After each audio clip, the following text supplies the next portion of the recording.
ಘಂ ಗಣಪತಾಯೇ ನಮಃ. ಶ್ರೀ ಗುರು ದೇವ ರುದ್ರಾಯ ನಮಃ. ಎಲ್ರಿಗೂ ನಮಸ್ಕಾರ ಸ್ನೇಹಿತರೆ. ನಾನು ನಿಮ್ಮ ಪ್ರಕಾಶ್. ಸ್ನೇಹಿತರೆ, ಇಂದು ನಾನು ನಿಮಗೆ ಒಂದು ವಶೀಕರಣ ಮಂತ್ರ ತೊಗೊಂಡು ಬಂದೀನಿ. ಇದು ಯಾವ ರೀತಿ ಅಂತ ಹೇಳಿದ್ರೆ, ಕ್ಷಣಾರ್ಧದಲ್ಲಿ ನಮಗಿಂಥವ್ರು ಬೇಕು, ಹಿಂಗಾಗಬೇಕು ಅಂದರೆ ಆ ಸೆಕೆಂಡಲ್ಲಿ ವಶೀಕರಣ ಆಗಬೇಕು ಅಂಥ ಪವರ್ಫುಲ್ ಮಂತ್ರ ತೊಗೊಂಡು ಬಂದೀನಿ. ಅದನ್ನು ಹೇಗೆ ಮಾಡಬೇಕು ತಿಳಿಸ್ಕೊಡ್ತೀನಿ. ಅದಕ್ಕೂ ಮುಂಚೆ ನನ್ನ ಚಾನಲ್ನ ಸಬ್ಸ್ಕ್ರೈಬ್ ಮಾಡಿಲ್ಲ ಅಂದರೆ ಸಬ್ಸ್ಕ್ರೈಬ್ ಮಾಡಿ, ಲೈಕ್ ಮಾಡಿ, ಶೇರ್ ಮಾಡಿ, ಹಾಗೆ ಬೆಲ್ಲೈಕಾನ್ ಬಟನ್ ಪ್ರೆಸ್ ಮಾಡೋದನ್ನ ಮರಿಬೇಡಿ. ಸ್ನೇಹಿತರೆ, ಈ ಕ್ರಿಯೆಯನ್ನು ಮಾಡೋದಕ್ಕೆ ಎಕ್ಕದ ಗಿಡದ ಹೂವು ಬೇಕಾಗುತ್ತೆ. ಅಂದರೆ ಬಿಳಿ ಎಕ್ಕದ ಗಿಡ ಬೇಕು.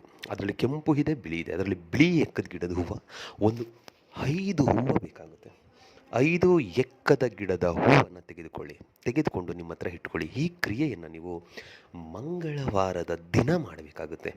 ಮಂಗಳವಾರದ ದಿನ ಸ್ನಾನ ಎಲ್ಲ ಮಾಡಿ ಆ 5 ಎಕ್ಕದ ಹೂವನ್ನು ನಿಮ್ಮ ಬಲಗೈಯಲ್ಲಿಟ್ಕೊಂಡು ಉತ್ತರ ದಿಕ್ಕಿಗೆ ಮುಖ ಮಾಡಿ ಕುಳಿತುಕೊಳ್ಳಿ. ದೇವರ ಮನೆಯಲ್ಲಿ ಕುಳಿತುಕೊಳ್ಳಿ, ಇಲ್ಲ ಏಕಾಂತ ಜಾಗದಲ್ಲಿ ಎಲ್ಲಾದರೂ ಕುಳಿತುಕೊಳ್ಳಿ ಸಾಕು.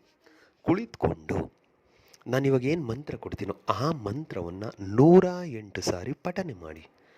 108 ಸಾರಿ ಪಠನೆ ಮಾಡಿ ಮುಗಿಸಿದ ಮೇಲೆ ಆ ಹೂವನ್ನು ತೆಗೆದುಕೊಂಡು ಹೋಗಿ ಗಣೇಶನ ದೇವಸ್ಥಾನಕ್ಕೆ, ಅಂದರೆ ವಿನಾಯಕನ ದೇವಸ್ಥಾನಕ್ಕೆ ಅರ್ಪಿಸ್ಬಿಡಿ. ಆ ದೇವರಿಗೆ ಅವರ ಹೆಸರಲ್ಲಿ ಸಾಕು. ಆಮೇಲೆ ನೋಡಿ, ಅವರು ನಿಮ್ಮ ಪ್ರೀತಿಲಿ ಹುಚ್ಚರಾಗ್ಬಿಡ್ತಾರೆ. ನೀವು ಬೇಡ ಅಂದರೆ ನಿಮ್ಮನ್ನು ಬಿಡಲ್ಲ. ಸಾಯೋ ತನಕ ನಿಮ್ಮ ಹಿಂದೆನೇ ತಿರುಗ್ತಾ ಇರ್ತಾರೆ. ಇದಕ್ಕೆ ಅಷ್ಟು ಪವರ್ಫುಲ್ ಇದೆ. ಅದಕ್ಕೆ ಮಂತ್ರ ಹೀಗಿದೆ: ಓಂ ಓಂ ಫಟ್ ಸ್ವಾಹ ಕಾಪಲಿನಿ ಅಮುಖಿ ವಶ್ಯಂ ಕುರು ಸ್ವಾಹ. ಮಂತ್ರ ಇನ್ನೊಂದು ಸಾರಿ ಹೇಳ್ತೀನಿ ನೋಡಿ ಸರಿ.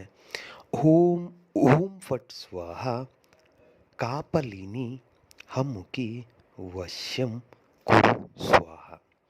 ಈ ರೀತಿಯಾಗಿ ಮಂತ್ರ ಪಠನೆ ಮಾಡಿದ್ದೆ ಆದಲ್ಲಿ ಅಮುಖಿ ಅನ್ನೋ ಜಾಗದಲ್ಲಿ ಅವರ ಹೆಸರನ್ನು ಸೇರಿಸ್ಕೊಳ್ತಾ ಪಠನೆ ಮಾಡಿ.